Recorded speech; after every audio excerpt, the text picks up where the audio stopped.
All right, let's dive into a book that has, no joke, changed millions of lives, Atomic Habits by James Clear. Now, if you've ever felt that frustrating cycle of trying to make a change only to fall back into old patterns, well, this one's for you. We're going to see that the issue isn't your willpower, not at all. It's something much deeper and actually much easier to fix. So, let's talk about what he calls the willpower trap. You know the feeling, right?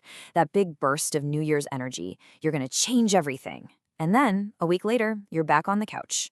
It's so easy to blame ourselves, to think, oh, I just don't have enough discipline. But Clear argues that we're falling into a trap by relying on something that's totally unreliable, pure willpower. I mean, seriously, why does this happen over and over again? We have these great intentions. We really want to change. We set the goals. We might even write them down, but something always seems to pull us back. Are we just doomed to fail? Are we lazy? What is going on here?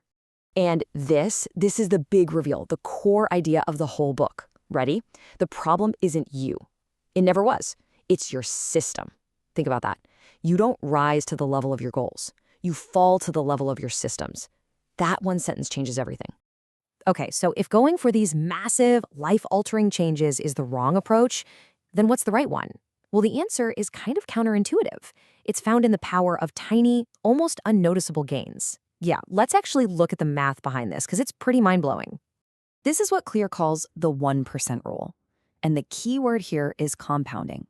See, we tend to think of progress as linear, right? You put in 1 unit of effort, you get 1 unit of result. But that's not how it works. These tiny improvements are like compound interest for your life. They build on each other, multiplying over time. And just how powerful is this compounding? Well, get this. If you can manage to get just 1% better every single day for a year, you won't be 365% better. You'll be nearly 37 times better. It's an exponential curve. And, scary thought, the reverse is true too. Get 1% worse each day, and you basically wipe yourself out, ending up close to zero. The stakes are high. So if this is all true, why do we give up so easily? It's because of this thing right here. Clear calls it the plateau of latent potential, but I love his other name for it, the valley of disappointment. It's that brutal phase where you're doing all the right things, day in and day out, but you're just not seeing the results. It feels like nothing is happening.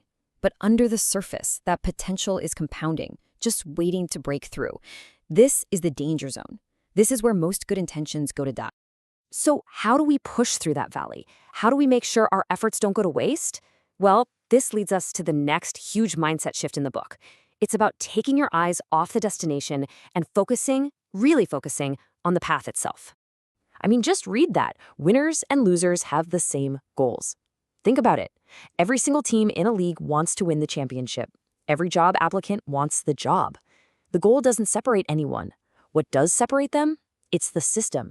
It's the daily, often boring process of showing up and putting in the work. A goal is just a target. A system is the engine that actually gets you there. Okay, so build better systems. That sounds great, but it's a little abstract, right? How do we actually do that? Well, this is where the book gets super practical. Clear gives us a 4-step framework, a set of simple rules for engineering our habits. And here they are. The 4 laws of behavior change for building a good habit. You need to make it obvious, make it attractive, make it easy, and make it satisfying. That's it. That's the whole playbook.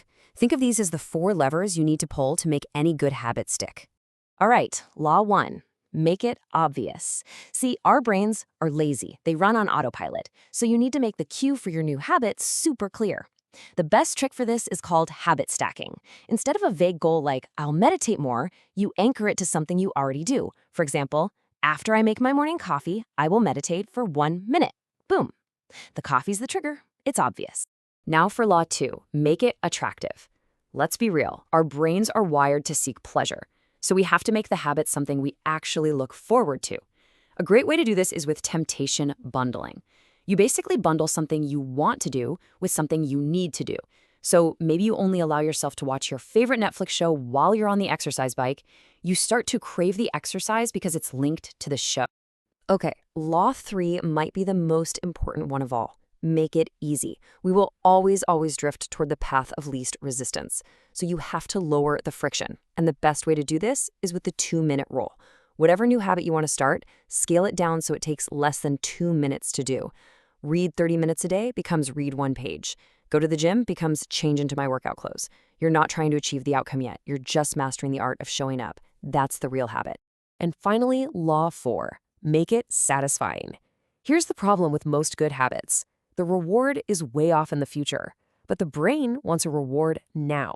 This is why bad habits are so sticky. They feel good immediately. So we have to hack this. We need to give ourselves an immediate sense of success. The easiest way? A habit tracker. Just the simple act of putting a big X on your calendar for the day gives your brain a little hit of satisfaction. It's a signal that says, hey, you did good. Do that again tomorrow. Now, here's where this whole system gets really elegant. To break a bad habit, you just flip the laws on their head. You make it invisible, unattractive, difficult, and unsatisfying. So if you want to stop eating junk food, you make it invisible. Get it out of your pantry. You make it difficult. Don't even walk down that aisle at the grocery store. It works just as powerfully in reverse. So we have the mechanics, right? The 4 laws. That's the how-to. But there's a final and honestly much deeper level to all of this. It's not just about what you do. It's about who you believe you are. Just look at the difference here. On the one hand, you have someone saying, no thanks, I'm trying to quit. What are they really saying? They're saying, I am a smoker who is trying not to be. The identity is still there. But on the other hand, no thanks, I'm not a smoker. Can you feel the power in that? The identity has shifted. The behavior just follows the identity. This is the ultimate goal. True behavior change is identity change.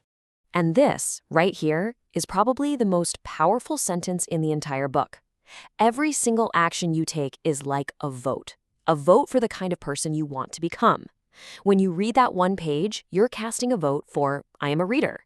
When you put on your running shoes, you're casting a vote for, I am a runner. These tiny habits are the evidence you collect to build a new identity.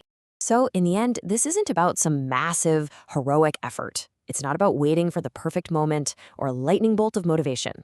It's just about building a smarter system and then casting a single tiny vote and another and another. So I'll just leave you with this question. Who are you going to cast your vote for today?